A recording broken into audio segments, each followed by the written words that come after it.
Right, folks, I have 7 o'clock. So if you are all in agreement, I'm going to open our October 11th, 2023 Town of Littleton Board of Health meeting. We have 4 members in attendance, so we have a quorum. So we're going to get started with our 7 o'clock public hearing, a continued hearing from our Title V waiver process. As a bit of background, obviously the Title V waiver process historically has been to address replacements of home septic systems or commercial septic systems that are not able to be in full compliance with Title V. The issue we're looking at for this waiver process is addressing the unique situation that we as a town find ourselves in, and that is we have part of our town will be having town sewer available at some point within the next few years. I'm not going to put a number on that because it's beyond our scope. So the challenge that occasionally comes forward, and we actually have a case, a couple at 7:30. We'll see how we do on time. Which is a failed failed septic system in a property that is anticipated to have a septic line run in front of the house. So the discussion that we really want to look at what is our process to allow for basically a temporary waiver from Title V requirements while still protecting the public health until such time as that septic line is in place, connected, and accessible to the property owner. We have looked at some model waivers for other communities who've been through the same process. And the state actually allows between 2 and 5 year waivers for the situation, so that you're not building a 20-year septic system when potentially you have town sewer in a year or two in front of your house. Title V does has a requirement that if you have a failed septic system and town sewer is available at your property, you are required to connect to that system. So you're not required to replace your system if it's functional, but if it fails and the sewer is available, you need to connect to it. So this process is really looking at how do we bridge that gap for any properties who may be in that situation, and we do have one tonight. I'm going to share my screen if it is acceptable to the board. That we looked at some other communities. I apologize, doing 2 things at once. Other communities waiver tools and waiver documents regarding this challenging situation. We've edited it. I do apologize. We actually do have a property owner's name in this as a proposal, but it's actually, again, one of our hearings for tonight. So hopefully if the board can agree with the generalized process and language, then we can be in a good place and be ready for the hearing later, as long as, again, we can find common ground amongst the board and the property owner. I'm not sure what the board's pleasure, if we'd like to look at the proposed waiver agreement. Again, it's kind of modified from another communities, and it has gone through a couple members of the board for their work, and kind of Kevin Davis kind of took the lead on reworking this for us. I appreciate that. And it has gone through Jim, our health agent, and town council for the legal language to make sure it's appropriate. Or I can read Jim's notes. Any preference? Would you like to hear Jim's notes and then look at the proposed draft agreement? That work for folks? Sure. All right. So Jim's not here tonight, so please bear with me as I read his notes. So Title V waiver process. In order to facilitate the sale of properties along the route of the proposed sewer, and for those who will have access to the system, Title V provides the board a mechanism for handling failed sewage disposal systems, with the understanding they will be connected to the municipal sewer. I believe the fiscal commitment made by the town and the construction underway, the board can provide this option to those property owners slated to receive municipal sewer. Town council is reviewing the waiver agreement, and I sent Kevin Davis my draft of the waiver application. I recommend the board require a Title V inspection of any property requesting a waiver. The inspection will provide information on the system's functioning to enable you to determine if mitigation actions may be needed, such as regular pumping. The board will need to determine how you want waivers to be approved. Do you want to have a hearing for approval? Once approved, what will be the process for endorsing the document and having it recorded, as the signatures need to be notarized? So we have a couple different pieces there that we need to look at. I guess let's start with some of his points. In general, the board have any thoughts on requiring the system to be the reported or suspected failed system to be inspected by our health agent for their recommendations regarding mitigation during that interim period between the request for a waiver and town sewer becoming available.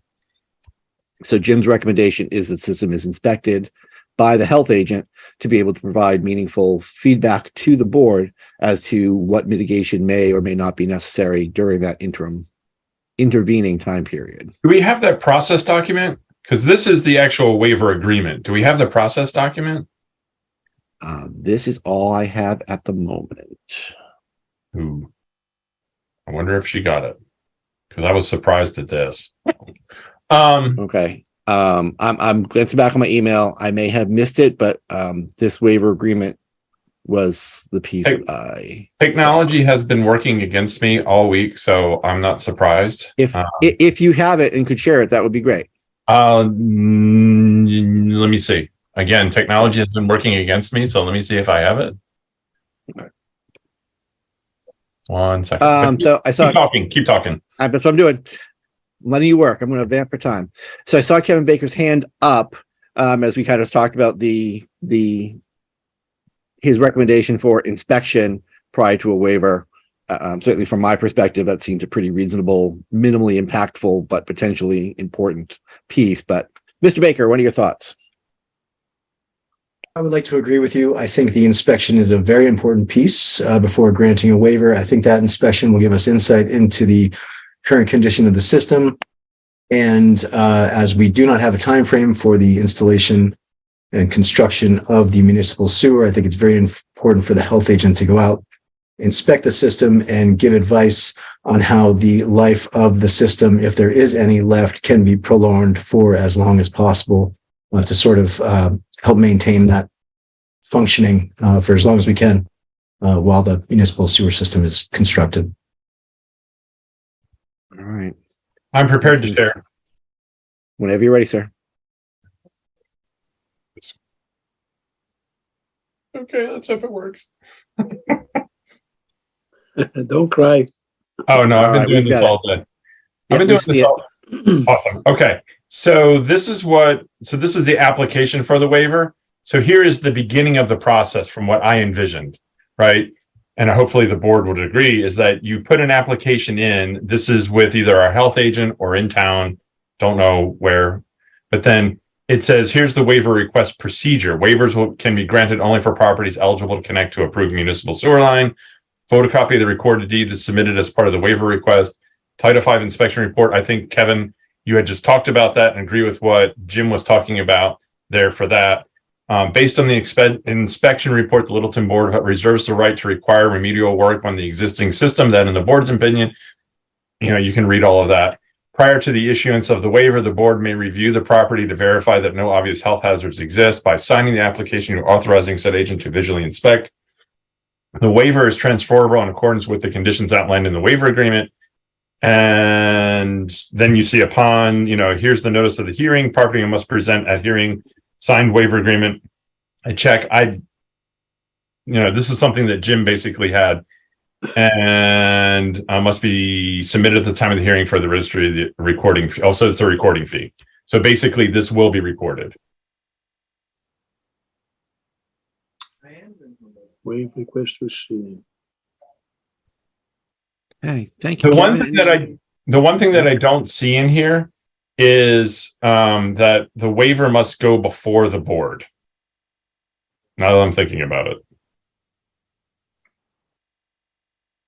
So I think part of our discussion is that something we would like for every one of these waivers to come before the board? Or do we grant the health agent authority to function independently? I think all waivers kind of have. Sorry, go ahead, Kevin Baker. I think that the health agent should be the one to process the waiver requests. I don't necessarily think the board needs to be involved until there's remedial work that comes into play, perhaps. And I'm just thinking out loud. That was my initial thought. I thought all waivers had to go before the board in general. I thought that was our thing. That was part of our mantra. I don't disagree in general that to things within, I don't want to say the rules, but within the regulation with, basically standard practice is within the scope of the health agent. If you want to go outside of that, probably should go before the board, because basically we are in fact waiving regulation. We are saying that you do not need to follow the regulation, and that probably should be the board's case. I don't disagree on that one. I don't anticipate that in the next 2 to 3 years that we would have an overwhelming number of these situations coming forward, but who knows? I withdraw my discussion and comment. I just reread number 7. Upon the receipt of the application for the waiver and the request documents, you'll be notified of the date set for a hearing on the matter. Guess what that means? The property must be presented. It must be presented. I just have one comment on any remedial work that's required. I mean, how are we going to get into the leaching field, and, if it's, in the groundwater, remediating that? Because at that point, you're installing a new septic system. Well, so Jim gave an example last time, Kevin Baker. Sorry, I didn't mean to interrupt. But was like installing a tight tank. And that basically you're just having the effluent go into the tight tank, and you're having to pump that out until the hookup comes. So there's going to be, it's failed. We can't just have it sit there, right, and let effluent escape and have people walk through it, right? That's just not safe, or water run through it or whatever, right? So that would be one. Tight tank is the worst case scenario then. I'm thinking, yeah. I mean, what do you think, Dan? No, I would agree. I mean, it's the remediation piece, short of installing a tight tank, which is pretty aggressive but sometimes needed, particularly for a short-term thing, would be, I really see, other than repairing broken pipes, that kind of fundamental infrastructure pieces would be, okay, you know what, the tank is 1,000-gallon standard tank.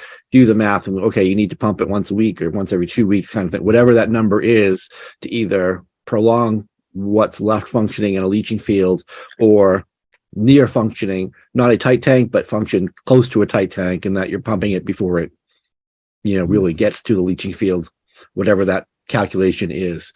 I agree, short of broken pipes coming out of the foundation, or a completely failed system requiring a tight tank for the next 1 to 2 years, I don't see a lot of remediation work, other than I see more mitigation than remediation as kind of the piece.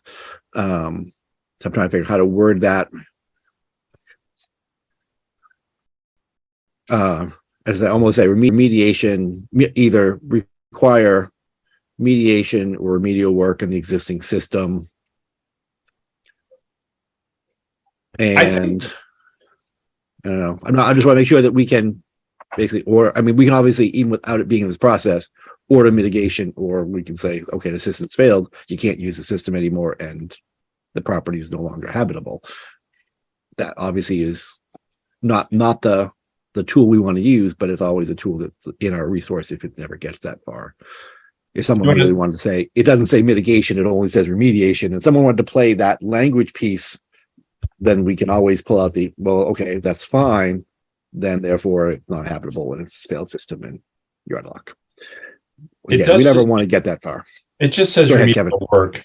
It does just say remedial work. It doesn't say, mitigate. I think this document's great. I love how it calls out exactly what the responsibilities of each party are, and sets forth the process. I think it's spot on. Okay, and we'll let Mr. Karefi and the office figure out how much the check in the amount of XXX is okay, because it's a recording, it's a per page recording fee, and I don't know, it can be whatever for each one of them. So, right, yeah, that one we won't. I don't know that one off the top of my head. I think there's a piece of it that as Jim's figuring out what needs to be remediated in each system, how long is that going to take him to figure that out? How many people hours are we talking to process the documents and the paperwork to get this waiver process completed and have it all factored in? I don't know if that's a separate meeting for us or if it falls into our fee schedule that we adopted. But this check amount is for the recording fee, the registry recording. Yeah. So that's what that is. Roger that. Yeah, that's not the board and the showbiz cost of our work. That's a state paperwork piece. And that's my only. Go ahead. From my, the only thing I don't see really clearly spelled out. So we've got Title V inspection must be conducted by a DEP certified inspector. So that can be any certified inspector submitted with waiver request. The board can reserves the right to require remedial work or mediation work on the existing system to make sure it meets the safety requirements. Must be completed prior to the issuance of the waiver. May view the property that no obvious health exists. I guess, do we need language, or is that adequate language saying that, our agent has the authority and requirement to inspect the system as well? Or do we think Jim is comfortable with the DEP whoever certified inspector, and then just reviewing the report and then is that part utilizing his authority as an agent to go out and inspect the system if he requires further information? Is that inspection of number 5 may view the property enough? So this is prior. Is the document that you have that's specific about the waiver document? Does that waiver document have language in it that every so often, or at the request or whatever, somebody can come out and re-inspect to see if we need different mitigation in the document that the waiver document that they sign? Because this is about all the process to get the waiver. Once the waiver is issued, is there something in there to say, hey, we can come back out at our convenience and re-inspect, blah, blah, blah, blah, blah? Because I think that's where that would be, Dan, maybe, question mark? Yep, nope, that's okay. So this is, once the waiver has been granted, I just want to see before that, because once this is signed, it's that piece. But before we get to signing the waiver, right, does the agent have either responsibility or the authority to inspect the system independently to make their recommendations? Or are we just using the DEP certified inspector language under number 3 or the may view the property to verify no other health hazards exist on number 5 prior to the hearing waiver? I think that number 5 probably covers it. If our health agent has a concern or requires additional information beyond what's been provided by the certified inspector, they have the authority to go do their own inspection prior to the hearing. So I think I'm okay with that. Okay. I'm sorry, I'm still skimming through the proposed formal agreement to all right, I am going to. I don't see a spelled out authority to periodically inspect language in the agreement.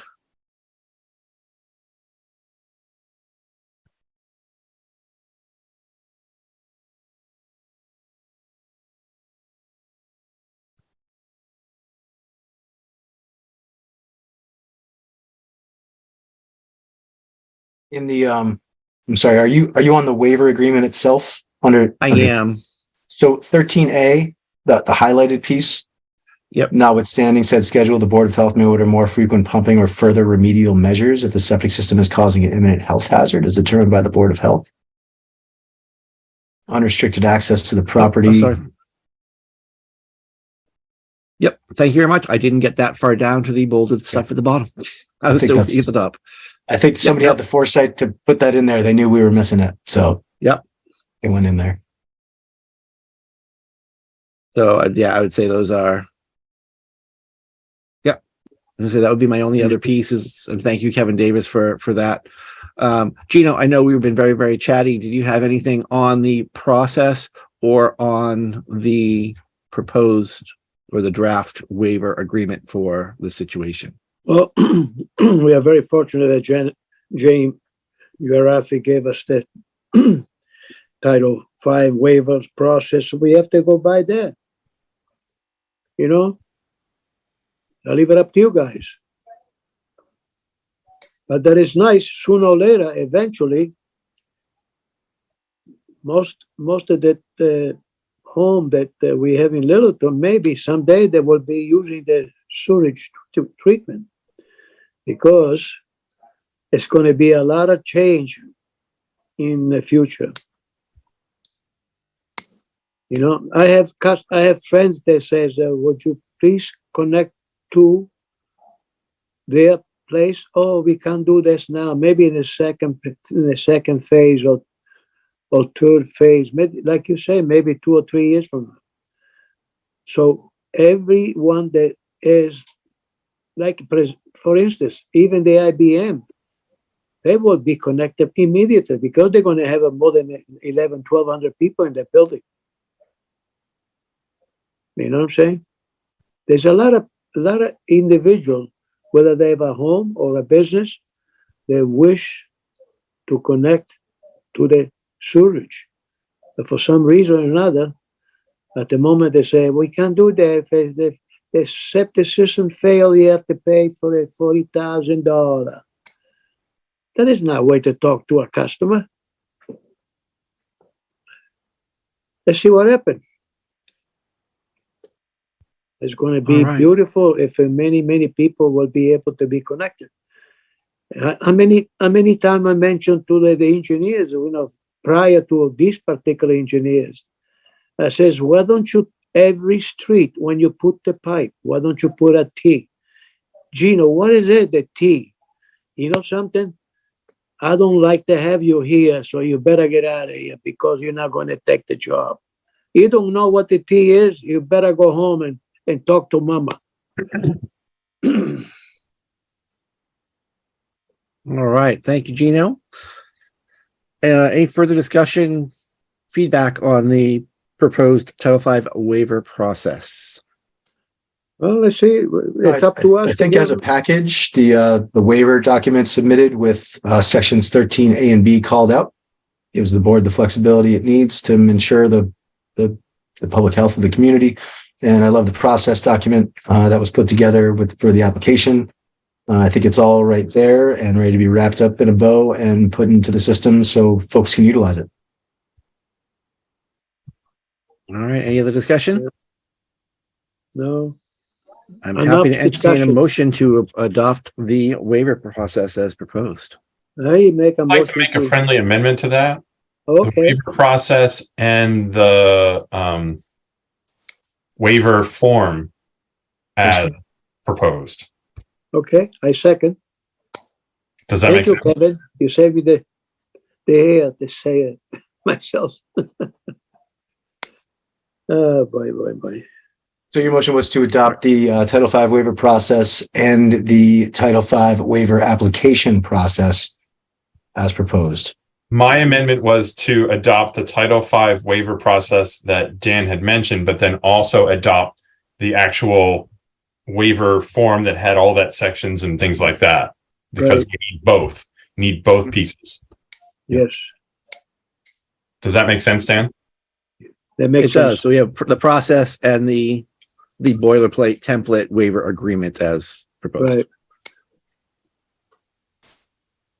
Gino, did you second that? Sorry. Yeah, I did second it, yes. Okay. Yeah.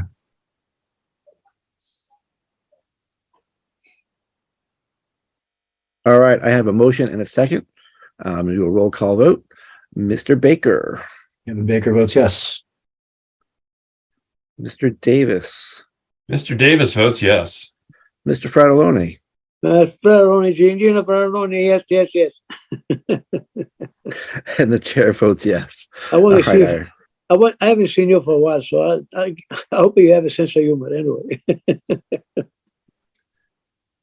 All right. Thank you, folks. So our new process is adopted, as well as our template for the Title V waiver agreement for those residences or properties that are Yeah. affected by the septic system Right. changeover, either currently or at some point in the future.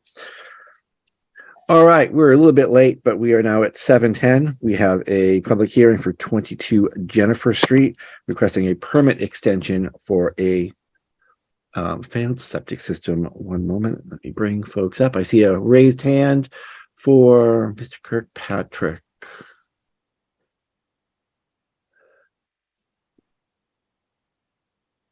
Okay.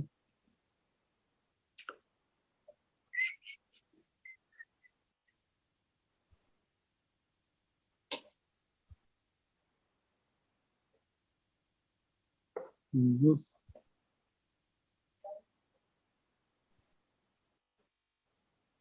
Where is it? Good evening. I'm Kirk Fitzpatrick with Civil Solutions. Can you hear me? We can, sir. Right, Welcome. Thank you. I'm here on behalf of Tom Conley for his property at 22 Jennifer Street. I guess just a brief overview. This system was previously permitted in 2020, and then Tom thought he might have the opportunity to tie into town sewer. It was kind of from talking to different aspects of the town, and so he held off on installing the system, but recently found out that that's not an option. It's not going to extend in front of his property. So we're back before the board to request that the permit be reissued for this property. I'm happy to share the plan and give you a brief overview of the plan. That would be great. We'd appreciate that if you can. Let me zoom in a little bit here. So basically what we have proposed before you is a replacement for the existing, it's a six bedroom multi-unit house. Right now it's got a couple of small tanks behind the house and then a leach field to the left rear of the property. We'd gone out and done 2 test holes in the original material there where we had a water table at 24 inches and it was too wet to run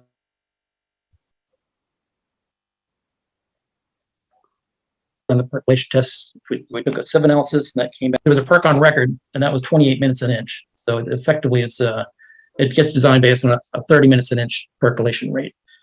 So what we're proposing to do is come out to a new 1,500 gallon tank that's going to flow to a secondary 1,000 gallon tank to a 1,000 gallon pump chamber and pump the liquid up to a leach field composed of the Presby and Barrow septic that's 20.5 feet wide by 62 feet long, which really almost takes up the entire backyard. A little bit here. Right now, I'd describe the rear of the property as fairly flat. It's elevation 98 right here behind the house. The adjacent property to the right actually has a mounded system. It's probably about 98 along the lot line here, and then goes up to 99. It elevation continues to climb. And then down in the corner, it's still above elevation 98. It's 98.3 here. And then it drops down to around just below 98 along the rear lot line. And Tom's current living house is actually adjacent to this property behind it. And that grade actually climbs up a little bit too. And then to the left, it slowly tapers off. And then this is where the Little Peaches is actually a retaining wall that runs just inside their lot line with the fence on top of it. So that's a little bit lower. It's about 3 feet lower by the time we get to the top of that wall. With the construction of the system, the finished grade over, it's going to be elevation 100. It's coming up about 2.5 feet. But the drainage pattern should pretty much stay the same. Currently, the water flow is across the property. So when this gets elevated, it's still going to shed around. It's actually going to create a natural swale along the rear lot line. And then the water will flow to the left as it currently does. So we're requesting approval for the use of the Presby with a reduction in the groundwater offset from 4 feet to 2 feet and a variance from Littleton Board Health Regulation 27 to allow fill to meet minimum grading requirements within 10 feet of a property line. And we have notified the abutters as part of this hearing process. And I'd be happy to answer any questions the board may have.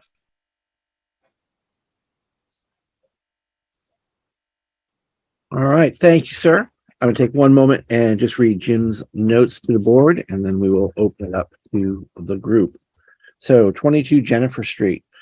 The applicant appeared before the board in May of 2020 to request a local upgrade approval, reduction of the groundwater offset from the leaching area from 4 feet to 2 feet, and a variance from the local regulation placement of fill within 10 feet of the lot lines. The site in question has a number of challenges to the installation of a fully compliant sewage disposal system. This is a small lot. Seasonal high water table is high, 2 feet below grade, and the perk rate was high at 22 minutes per inch. The applicant's replacement system design utilizes a Presby leach field. The DEP approves approval allows the Board of Health to grant up a 2-foot reduction of groundwater offset. This reduction will allow the system to be installed and maintain all the fill necessary to meet the breakout requirements on the lot without the use of retaining walls or barriers. The proposed fill will end before the abutting lot line. The reduction of the system height and necessary fill will help the applicant grade the site to minimize surface runoff onto the abutting properties. The area is served by town water and there are no wetlands within the area of the system. I don't see a problem with granting the necessary approval and variance. All right, we're going to open it up to the board. We'll start from my view. So we'll start with Mr. Fratelloni. Do you have any questions, comments for the petitioner? At this moment, I don't know. Thank you. All But right. Miss- I think they like the request for permit extension, so let's see what the board will say. Hey, Mr. Davis.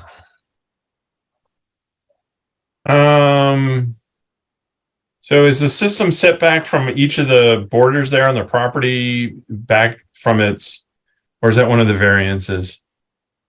The system maintains the minimum 10-foot offset from the property. Okay. And you have, I see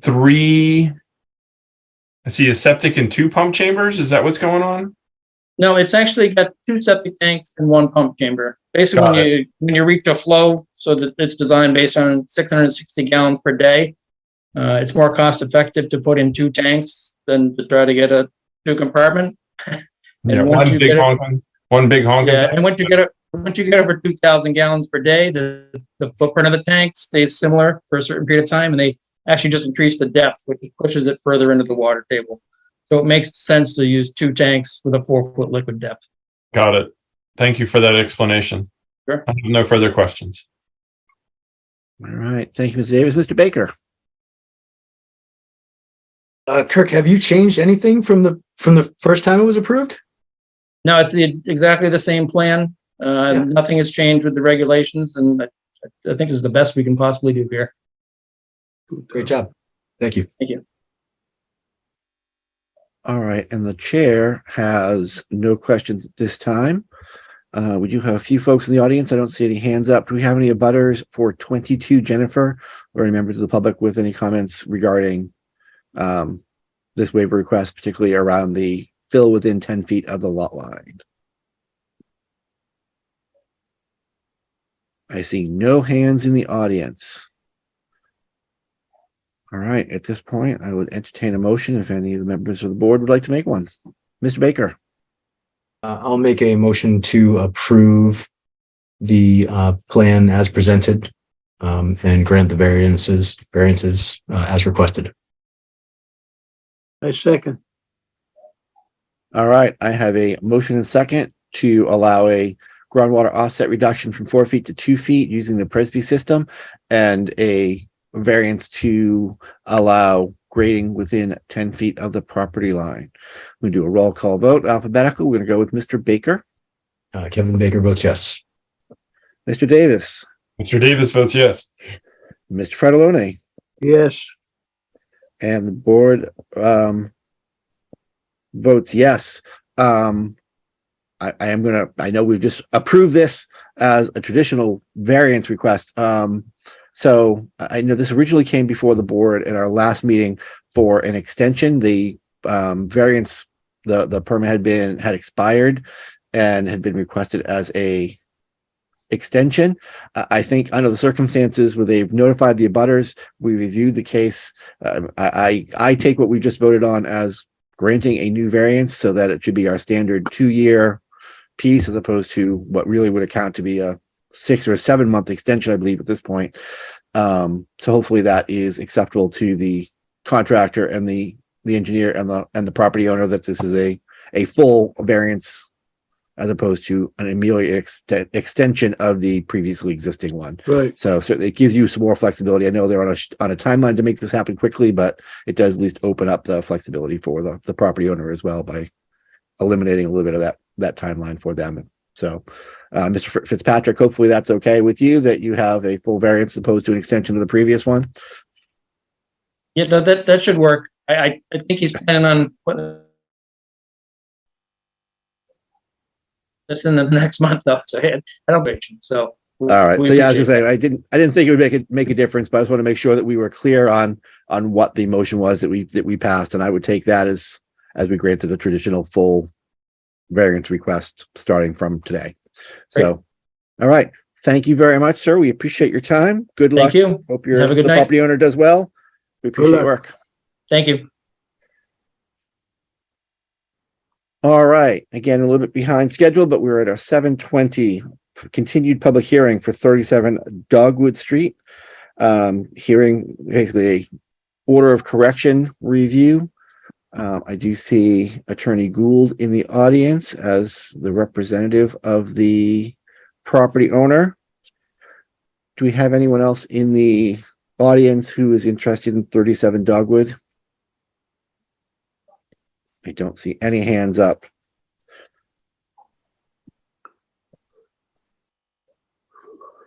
All right, so I believe we are before the board tonight with both the continuing order of correction for 37 Dogwood, as well as a new waiver request for a non-conforming room within the building. So I'd like to start, if that's acceptable, with the orders of correction outside of that waiver request, if that's acceptable to the board and Ms. Gould. I'm sorry, Mr. Chair, you'd like to consider what? I did not hear you. Sorry about that.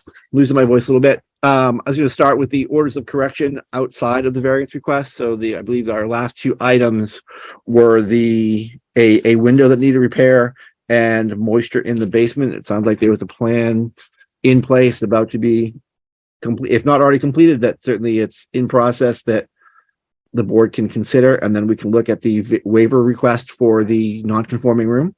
Thank you. Okay. Yeah, I think the window is repaired. The contractor has said that, and Mr. Griffey said he was going to try to go today. I don't know if he got there. All right. So I'm going to try to sum up, and please, members of the board and Attorney Gould, correct me if I make a mistake in my very, very quick paraphrase of the last few meetings, that there was a request for a property inspection, it sounds like by the tenant for this property. It is a rental property. Upon his inspection, found a number of items which needed to be repaired under the housing code. List was provided to the property owner. Most of the items were corrected. There was, sounds like, some challenges with access between the property owner, the contractor, and the current resident. It sounds like most of that has been resolved. The last two items, or last three items that we had after the punch list was accomplished, was a window that needed some weather stripping to be watertight, or to be weather tight, excuse me. A ongoing moisture issue in the basement, old building, sounds like fieldstone, crawl space kind of foundation. But there was a pretty significant amount of moisture, which the concern was moisture and mold moving into the living space. Even though the basement is technically non-habitable, it does sound like some storage and utilities are in the basement. And there is a one bedroom, which is not currently consistent with the housing code. It is grandfathered or pre-existing into the building code, but there are overlapping jurisdictions between the building code and the housing code, and it is not compliant with the housing code. And that's going to be the waiver request that we're going to explore shortly. So I can read Jim's notes are relatively long. I'm just going to kind of summarize, if that's okay with the board. He does go through a long list of the 410, 700 variance pieces. So we're going to hold off on those for now, but we'll start with the beginning of the more straightforward pieces. So 37 Dogwood Road. I received a call from the contractor for the property informing the window has been fixed. I'll try to inspect the dwelling before your meeting. Side note, I have not seen a note from Jim that he has done that. So he might have done that and just hasn't been able to get in touch with us yet. Or it may not have happened. I simply don't know. In addition, I received an email from the owner's attorney regarding a proposed fix for the moisture problem in the basement, basically a large dehumidifier. The specification sheet would indicate that it could handle the basement crawl space. I have limited HVAC acknowledged, so additional information on how this would be installed in the space would be helpful. Will it run continuously and have a discharge to the using sump pump structure, for example? There's been actual water weeping at the base of the inside wall of the foundation, given the age of the house and the presence of the deck along the side of the house where the leak is noted. If the proposed unit could address the excessive moisture in the basement, I feel it would be an acceptable fix for this violation. And then it goes on to talk about the variance. So let's start with the window and the moisture in the basement. Attorney Gould, am I on base with both a quick summary of kind of where we are and the pieces that we have today from Mr. Gareffi regarding those two last items on the bullet list? That's how I understand it. I spoke to Mr. Gareffi late yesterday, and I spoke to the the owner of the building. And I looked at this proposal. The proposal is from B Dry Basement Company, B-Dry. That's one of the foremost basement dry companies in the state. I've used it myself in my own home. That company says to the owner that this will take care of it. It's a multi-$1,000 unit. It is going to be running continuously. It's going to be dumped continuously into the sump pump and hooked directly to it. It has an air purifier system that will run continuously and purify any moisture that's in the air and keep it from entering the areas of the house. There probably still will be weeping around the foundation. I don't think you can avoid that with the way the house is situated on that high hill on Dogwood, the lake area, the high groundwater table, as you know, and the porous surface of the dirt floor and the fieldstone foundation. However, my client also told me that when he purchased the home, he spent $17,000 for a basement dry sealant company to come in. And that's already been, if you will, wasted money because it apparently didn't work. And we've spent the last 10 days solid trying to get in touch with that company to get an itemization for your board about exactly what they did, and they're avoiding our calls. So I guess that answers that question. But B-Dry is fairly confident that this will take care of the problem completely for health and safety reasons and the buildup of any mold or musty odors or musty presence. And I see Mr. Kane shaking your head. You apparently are familiar with B-Dry and this problem. I'm acknowledging that, yep, it sounds like you guys have done some really good due diligence here and addressed the concern. But that's just, again, speaking on what I'm hearing. So now they are scheduled to enter the unit on October 25th to do that repair.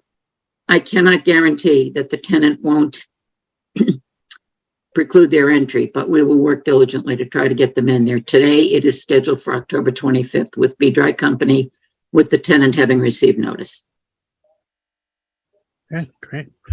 So for these two items, do I have any comments, discussions, questions from the board for the window or the moisture in the basement?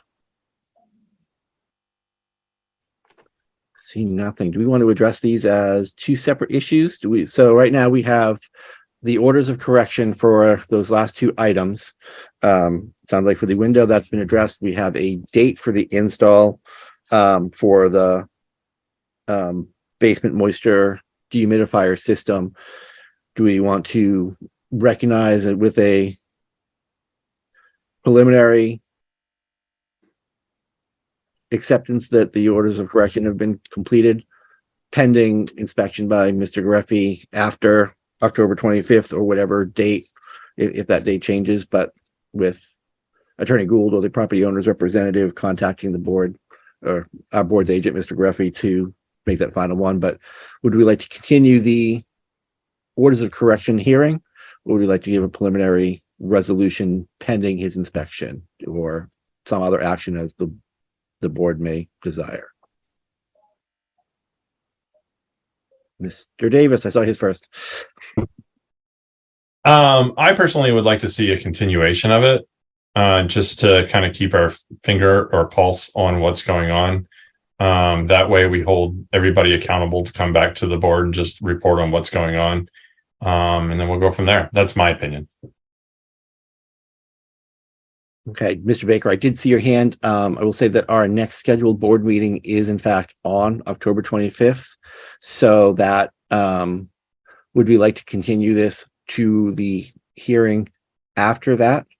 And if Mr. Gareffi has inspected and signed off on the basement and the window, then the hearing on the the continuing the hearing for November 8 can simply be, we can notify the petitioner and the representative that the items have been addressed, and we can administratively close the hearing or close the hearing that night without a need for their presence.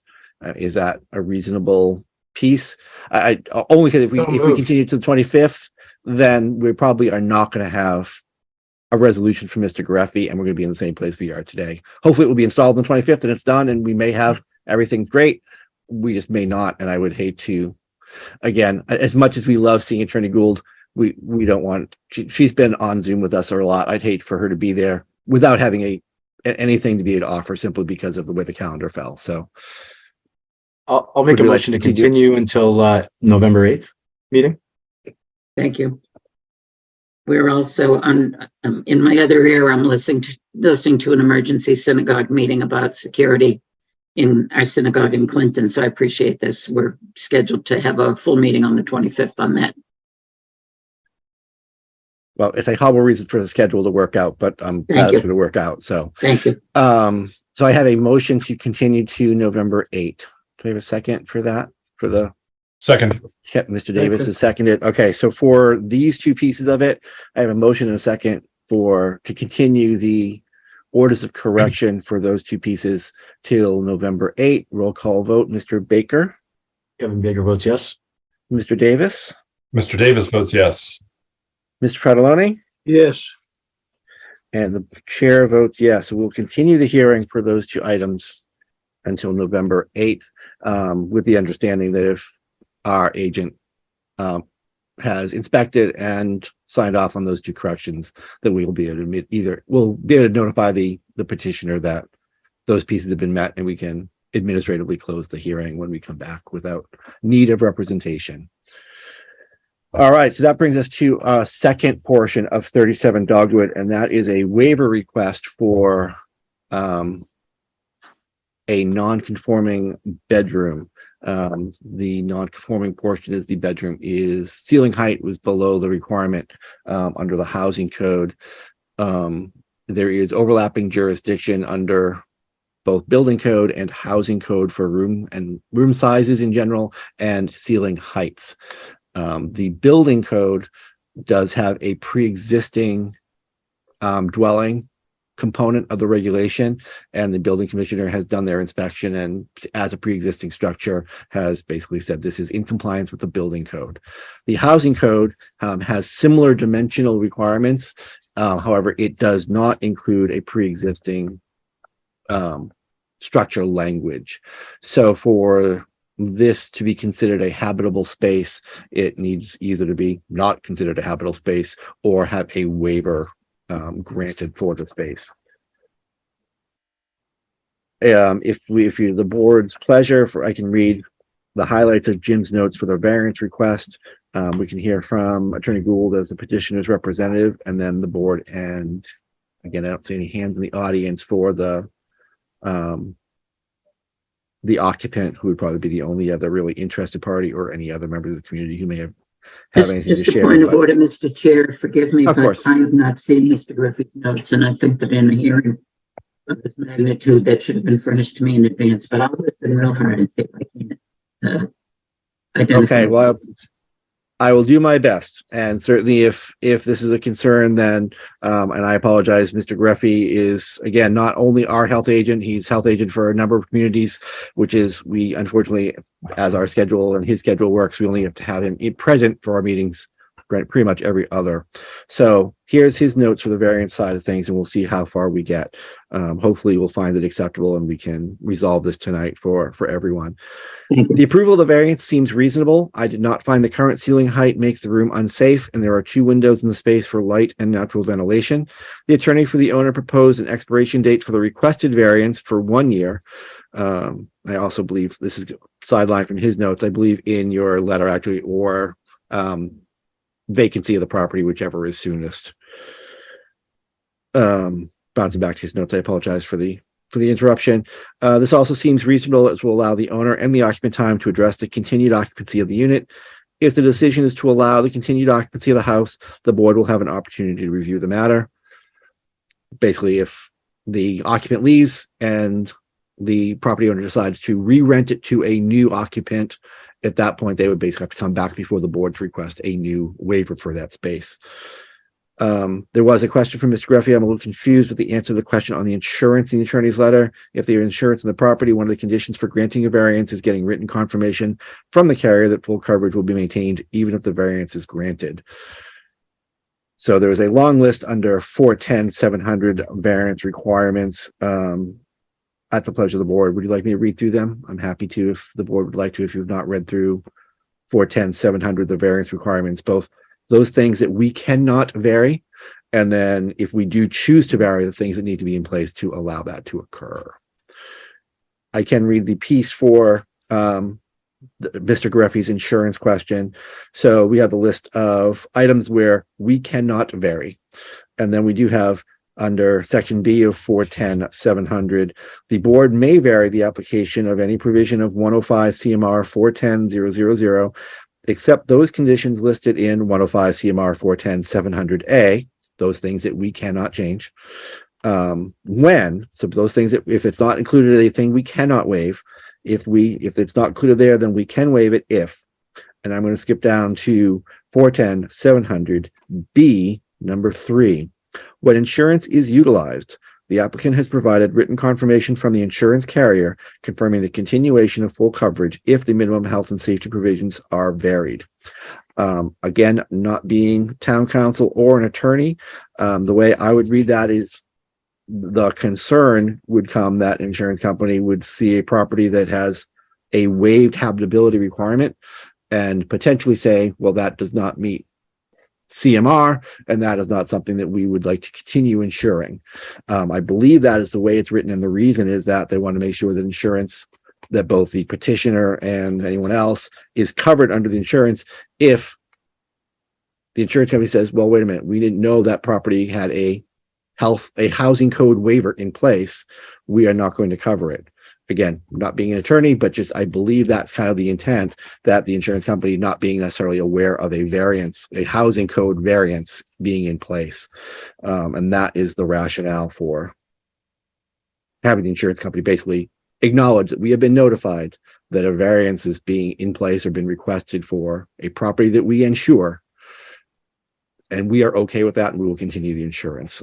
Again, I'm going to refer to you, which is I know is a bit of a conflict, but Attorney Gould, does that seem like a reasonable rationale and reading of that requirement under 410-700?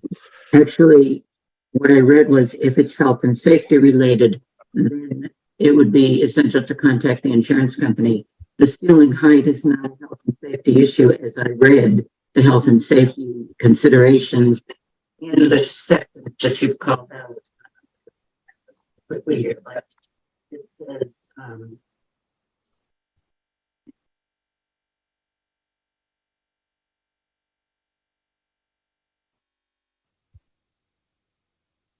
so I believe that safety issues call out things specifically, none of which are ceiling height, is what I'm saying. Health and safety issues would be things like, I don't know, smoke detectors or doors that don't latch. It says, when insurance is utilized, the applicant provided written confirmation to the insurance carrier the continuation of full coverage if minimum health and safety provisions are varied. We are not asking for a variation from minimum health and safety provisions, which are the things called out in the other post sections that he put in his letter to us. You didn't read them. You said I'm skipping through them because it's here anonymous. But as I read through those, I did not find anything that said that de minimis ceiling height problem was health and safety. I can send you a copy of the insurance coverage sheet if you want to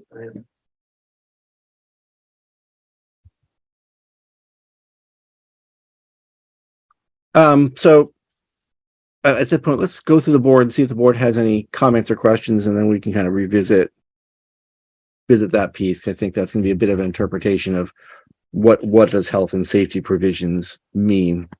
But let's start with, we'll go alphabetical. Mr. Baker, do you have any comments, questions regarding the variance request? I don't have any questions or comments other than to reiterate our health agent's comment in that he doesn't see the ceiling height affecting the health and safety of the property. And I'm a little lost. I don't understand what the insurance has to do with us at all. So Other than it's written into the CMR that those are the requirements to grant a waiver under the housing code. That's one of the requirements to be able to do it. yeah. I don't see the ceiling height affecting the health and safety, so I don't think the insurance would have an issue with it. However, if that's a requirement that we see the continued coverage after they're notified of this, then maybe we write that into a motion or a decision. Excuse me, I'll just call your attention to 410.700. Where it says the Board of Health cannot vary conditions deemed to endanger or materially impair health or safety. And so my statement to you is, you can't vary those anyway. If you were to try to vary anything that materially endangers health or safety, then I would understand going out to the insurance company and saying, we've got a waiver for this one issue. Please confirm that you'll insure over it. But I mean, in all my years of doing this job and having rental properties, I've never had an insurer fail to insure and denied coverage if a pre-existing building code violation exists that has to do with ceiling height.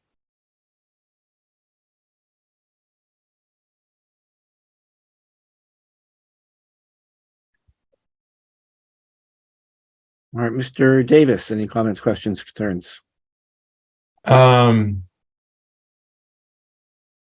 Other than what Kevin Baker just pointed out and pulled forward, no, I have nothing else. Mr. Fratelloni? I concur with Kevin, so it seemed like something that it doesn't work.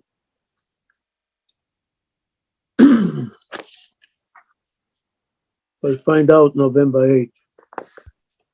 I think we need a little help from Jimmy. Do we have will the board or anything? Mr. Baker? I would make a motion to grant the variance and allow the 1 year expiration on that, or have it expire upon change in occupancy. Mhm. Okay, we have a motion. Do we have a second? I'll give you a second. We have a motion and a second. Any discussion? See nothing. Anything from the audience? My only question is, do we want to require some sort of notification of the insurance company and a response from them? That's my only question. Respectfully, Mr. Baker, we can notify the. I'm sorry, Pardon me? I think we have, So we have a motion and a second. We can have a discussion once we have a motion and a second. We do not need to go directly to a vote. So that's certainly the motion's on the floor and we can discuss it. So the question was, can we require as part of the variance for that insurance verification? I mean, is that our obligation, I guess is my question, as a board to require that or not? If it's not, it's less mud in the water. I mean, I think if I may, I think it comes down to what the definition of minimum health and safety provisions are varied. So as Attorney Gould said, that we are not allowed to vary conditions deemed to endanger or materially impair health and safety. However, the entire housing code is built around health and safety. Otherwise, it would not be in the code. So I think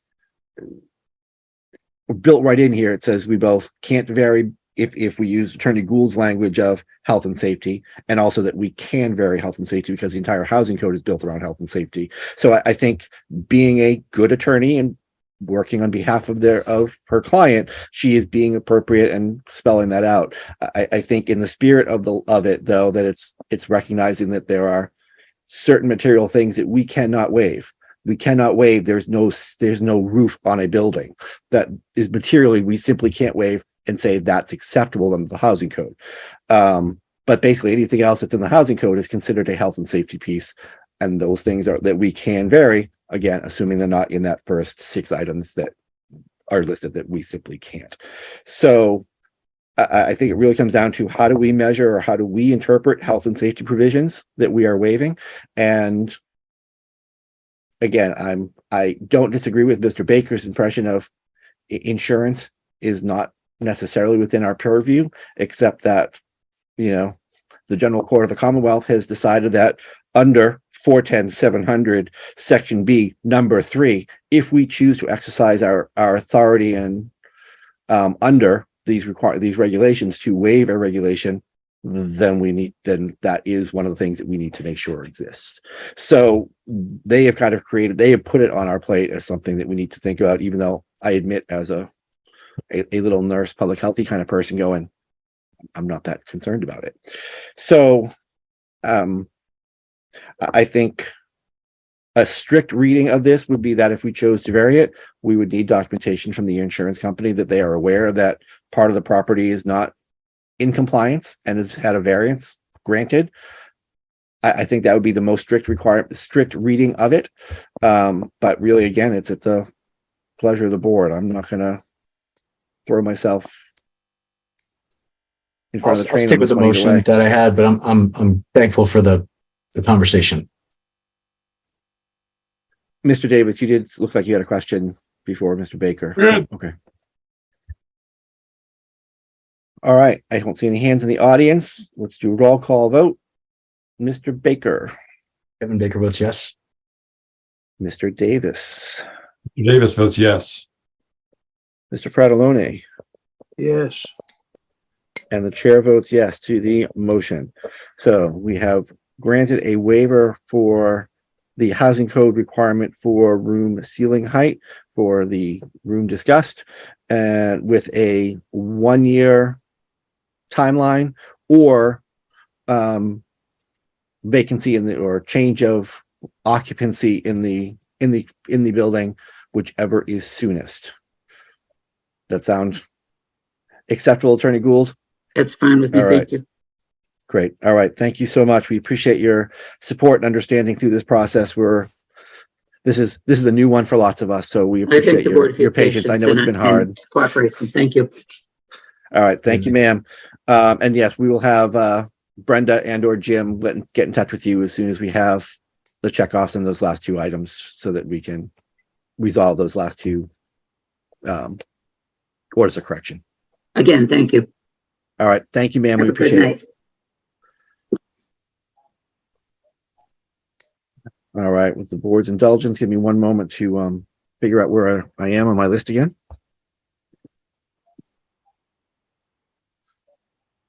All right. We are at, I apologize to our petitioner, our 7:30 hearing for 23 to 31 Stevens Street. The request was a Title V waiver. Or the petitioner on our agenda is the law office of Thomas A. Gibbons. There we go. I see Emily Langlis with her hand up, so I'm hoping she is representing the petitioner. We're promoting you to the panel.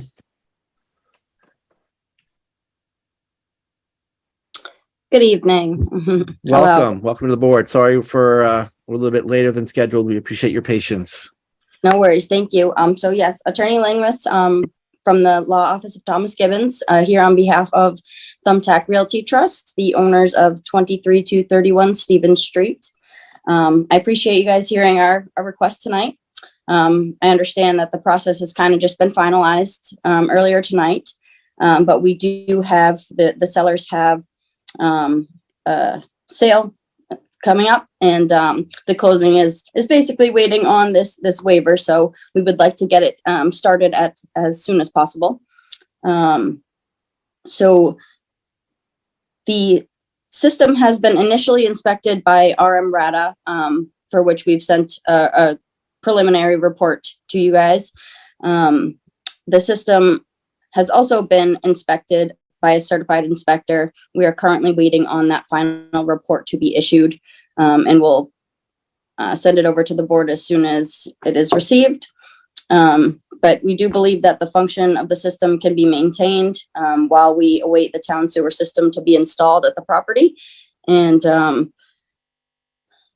we believe the system should be installed within the next 2 or 3 years from the information that we have received from the Littleton Sewer Department. And so we would like to request that the board approve our waiver, of course, pending the documentation on the final inspection report. And we can certainly submit any other application forms that were finalized tonight, and the required documentation and funds for recording. All right, thank you, ma'am. I will be honest, we do not have any specific notes for 2331 Stevens from Mr. Gareffi. We certainly have been back and forth with kind of the process questions, but we actually have not gotten a report for what exactly is failing in the system. Is this a swimming pool in the backyard full of excrement, or is this we got some soft spots or some other issue? I will share that I have not seen actual notes around what level of failure is in place and what the mitigation plan, if any, is in place in the meantime. I'm going to take a moment and double check with both the members of the board and Brenda to see if I am missing anything on that report, either the report from Rada, the report, or a report from Jim on the actual situation. Yeah, so if I may, so the final inspection report is not finalized, so I would assume that Jim hasn't received that and or reviewed it yet. But pending his review of that, we believe that the system can be maintained with some sort of mediation. So we may have to, hold off, I guess, until you receive that final report from him. But like I said, we wanted to get in as soon as possible before you guys, and hope to get this process sped up a little bit. No, we certainly understand the challenges involved. And I just wanted to be as straightforward with you and be honest, going, I don't remember seeing it, but as all of us, sometimes things drop off the bottom of the email list and you miss something. So, and to say, I'm looking at Mr. Baker, Mr. Davis, and Mr. Fratelloni, and it sounds like they haven't seen it either. So it wasn't just me missing an email or a note, or being left off a communication. So, Mr. Baker, go ahead. Has RM Rada given you any documentation? So Rada initially gave us a report going to a letter basically stating that they've done initial inspection of the system and it will fail an official Title V inspection. So after we've been I've been attending these few meetings, and once we realized that we would, you guys would like an actual inspection by a certified inspector, we had that set up, and that was conducted last week, and we're just waiting on that final official report. But Rada did state that, let's see, due to the hydraulic surcharge of the soil absorption system at the time of the inspection, they believed it would fail, and believed that it could be maintained function with some sort of systematic pumping. And I believe that the official report will clarify, when and how often pumping will be required.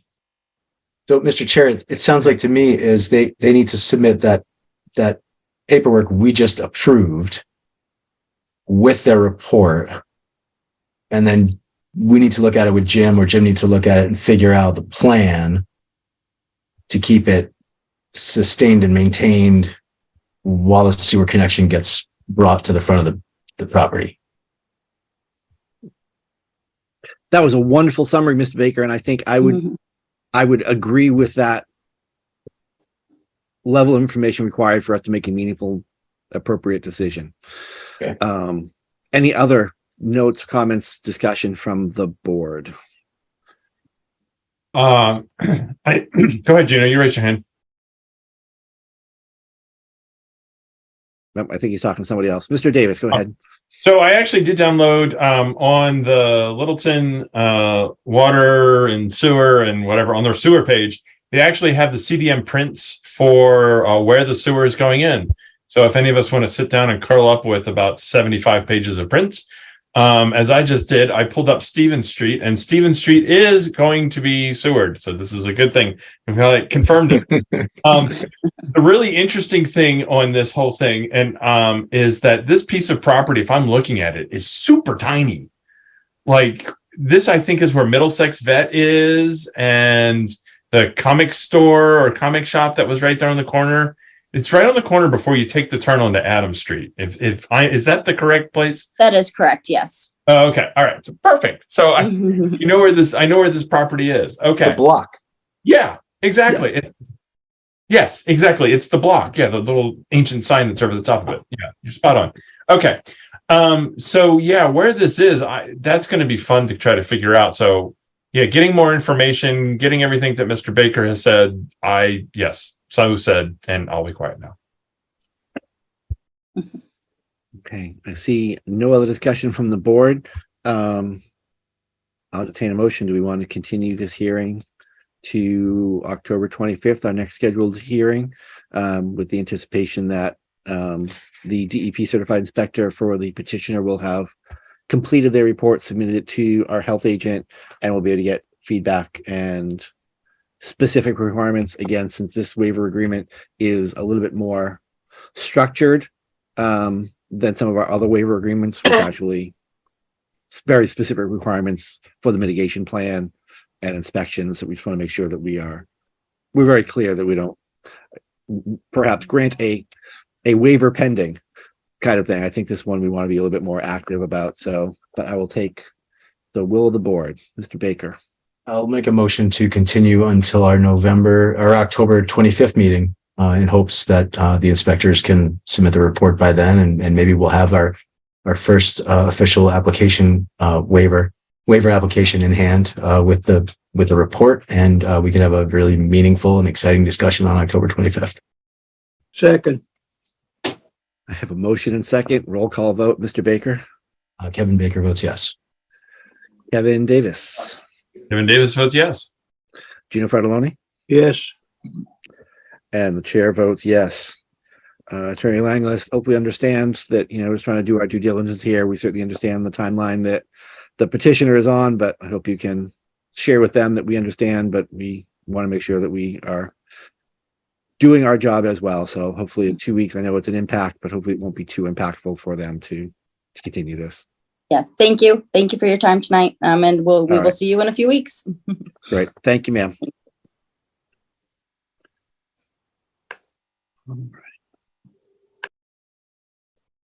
We are now at our 7:40 discussion of the Board of Health regulations for private wells. This is a topic that we had talked about for a few meetings some time ago and had kind of been set aside as we've been dealing with some of the other issues. So we wanted to bring it back before the board and just kind of see where we were, see what the will of the board was, either for further discussion, further edits, or to further table it. For those who don't remember, that basically go ahead, Mr. Baker. I just want to call out right off the bat, the version of these well regulations, the model well regulations in the packet is the version from way back when, prior to us having any conversations about this. It has since been read over a few times at our meetings, and actually has been edited by at least one or two. Well, we took a group snapshot of this and ran through every single section after I discussed it with Jim. And we made a bunch of edits, which are not in the document in the packet. So I was hoping I could download the correct version that's in our OneDrive in the Board of Health folder that's been shared with everybody on the board and our administrator, and just get it out to everybody again so we could all look at it. The biggest thing is the setbacks, that in my personal opinion, that on the model the model well regs are a drastic change from what Littleton's used to. So I think that what we had put in the document that's been updated in the OneDrive should be the document we're working off of, and not this one. Happy to share the document on the screen right now if you'd like to talk through it. However, it might make more sense to put it in a packet and let the public review it as well, since it's a pretty long-reaching regulation. I would just say, I think. Go ahead, Mr. Davis. Oh, go ahead, Mr. Chair. Nope, I was going to say the chair certainly has no issue with that. And I think certainly the transparency would be helpful with our most current version. Having that out there, I think it's important. Certainly, I know there was some feedback regarding setbacks. I mean, the two big items that we worked a lot on were setbacks and water quality testing. Both content, what to be tested, and the frequency of testing were a lot of things that we did some really good work on, had some really meaningful discussions on. So I want to make sure that accurately represents. Yeah, there were just some little changes in there too that I'm just now noticing, and I should send this out to everyone. I don't disagree. I think that would be helpful, but obviously at the will of the board, we will. What's the will of the board? Would we like to share this out in both to the board and into our next package for the 25th of October to allow for, again, any public feedback as well as the board's further review before taking any action, or would we like to review it in the moment? I say we share it out with the public, and then we share it out with the public, let us catch back up on it again, and then have the public hearing. That would be my comment. I agree with that. Helps with transparency, helps with people seeing it. The chair does not disagree. I'm happy to entertain a motion if anyone has one. I make a motion that we continue this discussion, our public hearing, until first meeting in November. November 8th, I believe. Second. All right, I have a motion and second to continue the hearing on the model private well regulation to November 8th. Roll call vote. Kevin Baker. Baker votes yes. Kevin Davis. Kevin Davis votes yes. Gina Fratelloni. Yes. And the chair votes yes. We'll continue the hearing for private wells until November 8th, and we will share the most current version out in our packet and to the board for review. All right, we are now at our 750 ID decision support tool. Unfortunately, Dr. Wason is not able to be with us tonight, and he did not share his information. I'm actually trying to pull up my last update that I saw, and I am not seeing it at the moment. I do know it is still out there. We are expecting a little bit of a COVID bump as we get into the fall and winter, as things start getting closed up and we're all in slightly closer quarters than we have enjoyed over the summer. We have, I believe the last update I saw, which would be was last Thursday for the week prior to that. So almost 2 weeks out. There were, I believe, a little over 2,000 new cases in Massachusetts for the week, and I believe it was 20 deaths. The average age of death still is running in the high 70s, low 80s. So, but it is still out there, and mortality still exists. And anecdotally, certainly, I know that, I have a friend who is very, very sick with high temps, who is much younger than 70s and 80s. So it is still out there. And while the mortality is not there, it certainly is an illness that you don't want to get if you don't have to. So be safe, be smart. There are boosters available. So check with your PCPs and watch clinic, but there is an updated COVID vaccination. So as you're working with your flu vaccines this year, is a great opportunity to also explore if you need a booster for your COVID. Flu numbers have not really started to spike yet. We're lucky, but it's expected that they will. I've not seen a real meaningful prediction of the severity of the flu season this year yet. It is still relatively early. I can speak anecdotally again from the hospital and side of things that things are already busy in general in the hospital, so that as flu starts to ramp up, it always does, and RSV starts to ramp up because it always does, that yes, hospitals are already pretty tight for volume. So we want to make sure all of us stay safe and healthy out there, and hopefully, again, a little bit of a flu shot or COVID update will keep us out of the emergency department in the hospitals, because that helps everyone. Anybody else have any information? Again, I don't have Matt's wonderful graph and presentation, but does anybody have any information or questions or things they can share or that we can bring back to him? I've kept looking at the sewage numbers and things like that, and the sewage numbers seem to be kind of representing what's kind of going on. And remember, those are a 2-week lead time in general to what's happening on the ground. So if we see the numbers trending down 2 weeks from now, the numbers should be trending down. But I see it kind of, it's been doing the sawtooth for the last like month or so. So it's not, yeah. All right. I think nothing else on the ID decision support tool. Administrative matters. We have minute meetings. We are somewhat behind in our minute meeting approval. I did not see a link to the minutes from our OneDrive or any minutes in the packet. Brendan, again, I apologize. Did I miss something? Or I know you're going to work with Matt to see if we can identify how we can share those out, that you have them in your OneDrive, but doesn't look like the board members can see them in our OneDrive. So it's probably a sharing issue. We going to resolve that. I admit I didn't see it, but it may have just been me who missed it. I didn't see it either. No. Okay.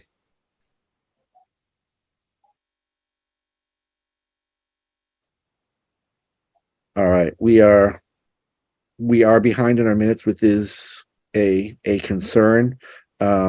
I will work with Matt and Brenda offline so that we can, for our 25th meeting, have access to all outstanding minutes, and we can resolve this, because we are meaningfully behind in our compliance with our meeting minutes presentation or approvals. So, Mr. Baker.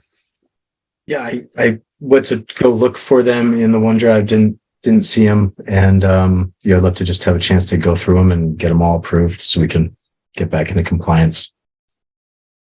Agreed. I saw Brenda come off mute and come back on mute. So there she is. Hi, Brenda.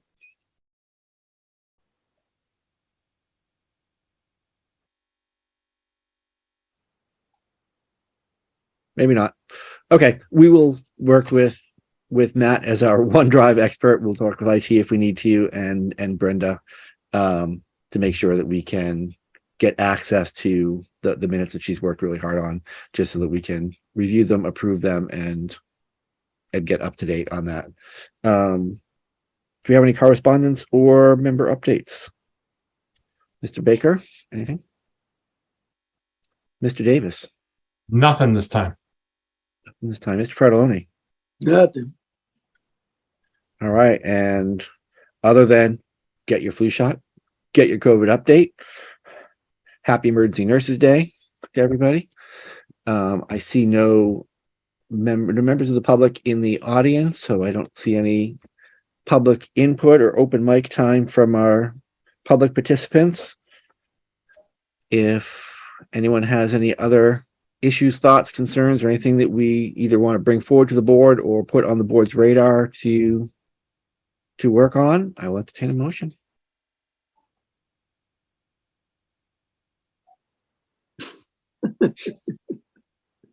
Make a motion to adjourn. Second. I have a motion and a second to adjourn our meeting. Roll call vote. Mr. Baker. Baker votes yes. Mr. Davis. Davis votes yes. Mr. Fratelloni. Gina Farallone say yes. Nice to see you guys. Oh, I got the flu shot. I got the flu shot. Good job, sir. I have to get mine tomorrow. And the chair votes yes.